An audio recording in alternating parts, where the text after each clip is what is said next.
Hi everyone, I'm Tanya Ross of TDR Academy of Movement and Therapy. Today's video is going to be focusing on your breath. In everyday life things happen, things change, and that can change how we breathe. So you could walk down the street really quickly, your breathing changes. Obviously we need more oxygen in, get rid of more carbon dioxide. We need to fuel that for the body, that exercise. Sometimes though it's stressful events, different circumstances that can change how we breathe, maybe accidents, injuries, just shocking news, like anything that can happen to us that has a mental and a physical impact can change how we breathe.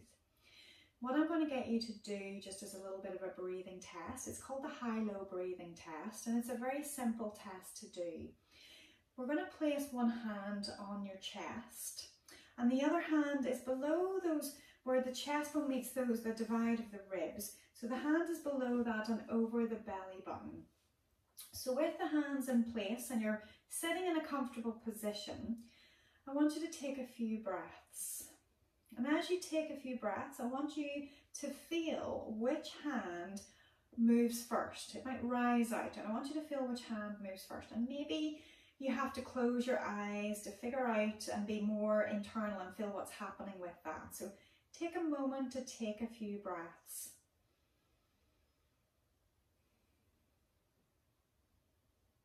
Deep breaths. In through the nose, out through the nose. Feeling for which hand is moving the most. Which hand is moving first.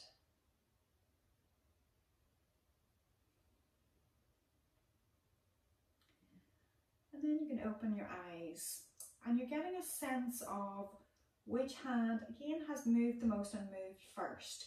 Now you might find that sitting in the position that I'm in is not the most comfortable for you, so maybe you're sitting in a chair. Maybe, for example, you could do this lying on your back. So you could reposition if you find that quite difficult. One hand on the belly button or just slightly below, and a hand onto the chest. And again from there, those few deep breaths. In through the nose and out through the nose.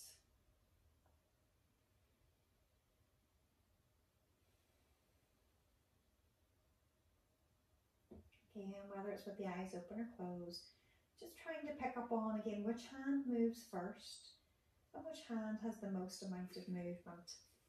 So as you're going through that high-low breathing test, there is a correct answer. And even if it's not in that way, the body's adaptable, your breathing can change. So if it's changed into the direction we don't want it to go, it can change back. It just takes practice, and that requires some exercises to do with practicing your breathing. So the correct answer is hopefully that you feel the hand at your belly moving more. As the air fills the lung spaces, the lungs expand, and as they expand, they push down on the abdominal contents, which is why the belly pushes out a little bit more. It almost squeezes everything a little bit further out. Then as we breathe out and the air moves back up through the body, the lung space draws in, it presses the air out. And that way then everything can draw back in again. The diaphragm muscle is like a big dome-shaped muscle that sits inside our rib cage. As we take that breath in, it flattens. Again, that's what's pushing down on those abdominal contents to push them out. And then as it relaxes, the muscle draws in and it lifts up. And as it lifts up, again, it creates space that the belly draws in. So from that point of view, if you noticed that it was more so the movement in through the neck and the shoulders and the chest, then you're an upper chest breather. It sounds serious, but it's basically, it means that you're using an awful lot more neck involvement, the muscles up around the neck and shoulders to help lift the rib cage out, to help you breathe, rather than the diaphragm being the main muscle to cause the breath. So when you notice if it's come up into an upper chest breathing pattern, then it's practicing the breath. And one simple thing to try, I'm going to bring out more videos on this, but one simple thing that I want you to try is just focusing on your hand as being a cue point.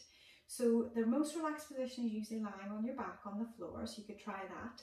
And you could push in a little bit more with that hand, that bottom hand, so that whenever you take the breath in, You want to feel that movement pressing out against that hand. Almost you're directing the breath deep down to almost try to press it into the hand,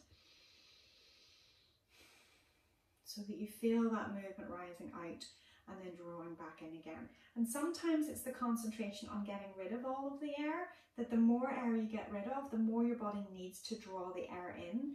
And then it can help to almost reset that breath pattern of moving down into the belly. You could even, for example, if you're lying down, if you have, say, like a plastic bowl or a plastic cup, something that you don't mind that will fall off, potentially, but you could place it just onto the lower tummy. And again, once it's placed there, maybe even just noticing the movement. Maybe you see it rising up and dropping down again. But again, the hand can be a cue point, pressing in. So if you press in with the hand, it gives you a stimulation point to focus on, to see that whenever you breathe in, can you feel it moving the hand? And then it almost helps to encourage the breath out, pressing down. There are a number of other things that you can do, but again, those are going to come out in other videos, hopefully coming soon as we get time to video those.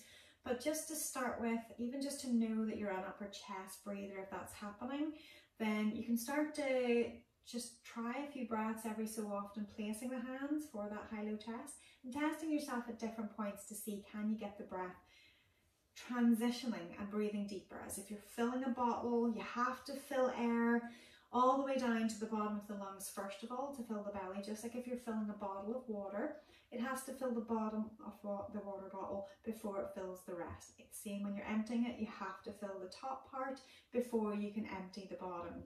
So when you breathe in, the belly fills. You maybe even start to notice if the breath's really deep after that, that the chest hand rises in a correct breathing pattern.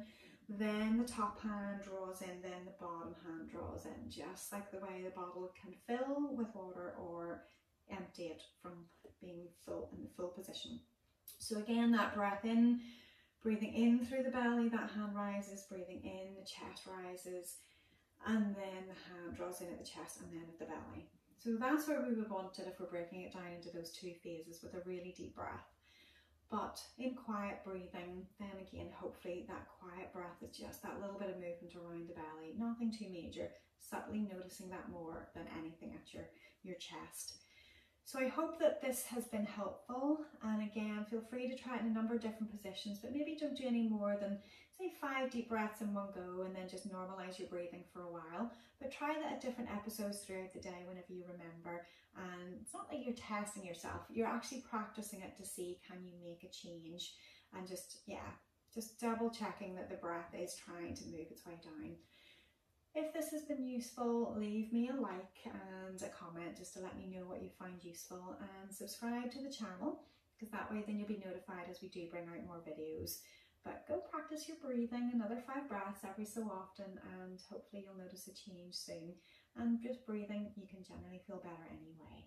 So nice deep breaths. So happy breathing, and hopefully we'll see you again soon. Thanks for watching.